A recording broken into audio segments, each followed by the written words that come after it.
Horses were a crucial component of American life and culture since the founding of the nation. In 2008, there were about 9.2 million horses in the U.S., with 4.6 million citizens involved in the horse business. 2-3, notably, there are about 82,004 feral horses that roam freely in a wild state in certain parts of the country. While genus Equus evolved in North America, the horse became extinct on the continent approximately 8,000 to 12,000 years ago. In 1493, on Columbus' second voyage to the Americas, Spanish horses, representing E. caballus, were brought back to North America, first in the Virgin Islands, and, in 1519, they were reintroduced on the continent by Hernán Cortés. From early Spanish imports to Mexico and Florida, horses moved north, supplemented by later imports to the east and west coasts brought by British, French and other colonizers. Additionally, native people quickly obtained horses and developed a horse culture. Horses were an integral part of American rural and urban life until the development of mechanization, when numbers declined. Modern use of the horse in the United States today is primarily for recreation and entertainment, with some horses still needed for specialized tasks. Fossils of the earliest direct ancestor to the modern horse, Eohippus, have been found in the Eocene layers of North American strata, mainly in the Wind River Basin in Wyoming. 5. Fossils found at the Hagerman fossil beds in Idaho, called the Hagerman horse or Equus simplicitans, are from the Pliocene, dating to about 3.5 million years ago, Maya. Paleontologists determined the fossils represented the oldest remains of the genus Equus. 6. The genus Equus, which includes all extant equines, was plentiful in North America and spread into the Old World by about 2.5 Maya. 7.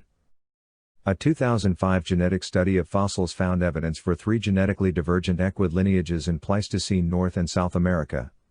8-9. Recent studies suggest all North American fossils of Caballus-type horses, including both the domesticated horse and Przewalski's horse, 9, belong to the same species, E. ferus. Remains attributed to a variety of species and lumped as New World stilt-legged horses belong to a second species that was endemic to North America, 8, now called Harringtonhippus francisci. 10. Digs in Western Canada have unearthed clear evidence horses existed in North America as recently as 12,000 years ago. 11. Other studies produced evidence that horses in the Americas existed until 8,000 to 10,000 years ago. 7. Equidae in North America ultimately became extinct, along with most of the other New World megafauna during the Quaternary extinction event during the Pleistocene-Holocene transition between 15,000 and 10,000 years ago. The causes of this extinction have been debated. Given the suddenness of the event and because these mammals had been flourishing for millions of years previously, something unusual must have happened. The first main hypothesis attributes extinction to climate change. For example, in Alaska, beginning approximately 12,500 years ago, the grasses characteristic of a steppe ecosystem gave way to shrub tundra, which was covered with unpalatable plants.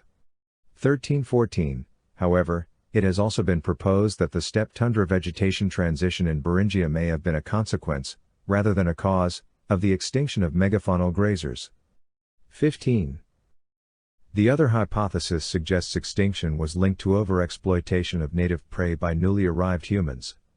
The extinctions were roughly simultaneous with the end of the most recent glacial advance and the appearance of the big game hunting Clovis culture. 1617. Several studies have indicated humans probably arrived in Alaska at the same time or shortly before the local extinction of horses. 1718-19. Horses returned to the Americas thousands of years later, well after domestication of the horse, beginning with Christopher Columbus in 1493. These were Iberian horses first brought to Hispaniola and later to Panama, Mexico, Brazil, Peru, Argentina, and, in 1538, Florida. 20. The first horses to return to the main continent were 16 specifically identified horses brought by Hernán Cortés in 1519. Subsequent explorers, such as Coronado and de Soto, brought ever larger numbers, some from Spain and others from breeding establishments set up by the Spanish in the Caribbean. 21. These domesticated horses were the ancestral stock of the group of breeds or strains known today as the colonial Spanish horse. They predominated through the southeast and western United States, then New Spain, from 16th century until about 1850, when crossbreeding with larger horse breeds changed the phenotype and diluted the Spanish genetic features. 22. Later, some horses became strayed, lost or stolen, and proliferated into large herds of feral horses that became known as mustangs. 21. Modern domesticated horses that retain colonial Spanish type include the Spanish Mustang, Choctaw Horse, Florida Cracker Horse, and the Marsh Tacky. 23-24. European settlers brought a variety of horses to the Americas. The first imports were smaller animals suited to the size restrictions imposed by ships. Starting in the mid-19th century, larger draft horses began to be imported, and by the 1880s, thousands had arrived. 25. Formal horse racing in the United States dates back to 1665, when a racecourse was opened on the Hempstead Plains near Salisbury in what is now Nassau County, New York. 26. There are multiple theories for how Native American people obtained horses from the Spanish, but early capture of stray horses during the 16th century was unlikely due to the need to simultaneously acquire the skills to ride and manage them. It is unlikely that native people obtained horses in significant numbers to become a horse culture any earlier than 1630 to 1650. From a trade center in the Santa Fe, New Mexico area, the horse spread slowly north. 27. The Comanche people were thought to be among the first tribes to obtain horses and use them successfully. 28. By 1742, there were reports by white explorers that the Crow and Blackfoot people had horses, and probably had them for a considerable time. 27. The horse became an integral part of the lives and culture of Native Americans, especially the Plains Indians, who viewed them as a source of wealth and used them for hunting, travel, and warfare. 29. In the 19th century, horses were used for many jobs. In the West, they were ridden by cowboys for handling cattle on the large ranches of the region and on cattle drives. 30. In cities, including transporting people via carriage and horse-drawn public transport. They were used for hauling freight and for farming. In some cases, their labor was deemed more efficient than using steam-powered equipment to power certain types of mechanized equipment.